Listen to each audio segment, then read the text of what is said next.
Hello viewers, আপনারা দেখতে পাচ্ছেন, অনেকেই চিনবেন হয়তো অনেকেই চিনবেন না। এটা অ্যাকচুয়ালি তিসি গাছ, তিসি ক্ষেত। তো আমাদের বাড়ির পাশেই আমি মাঝে মধ্যে বাড়িতে আসি, তো সুন্দর সুন্দর জিনিসগুলো আপনাদের সামনে উপস্থাপন করার চেষ্টা করি, জানি না কতটুকু পারি। এনিওয়ে, কথা হচ্ছে, দেখতে পাচ্ছেন আপনারা তিসি গাছ কীভাবে মৌমাছি মধু সংগ্রহ করছে। আমি শুনেছি মৌমাছি সুন্দরতম আকৃতিতে মধু সংগ্রহ করে।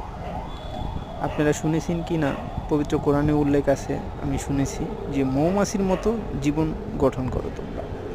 মৌমাছির সাথে জীবনের একটা তুলনা করা হয়েছে। তো এখানে সেই মনোরম একটি দৃশ্য আপনাদের মাঝে উপস্থাপন করলাম আমি, কিভাবে মৌমাছি ফুল থেকে মধু সংগ্রহ করে।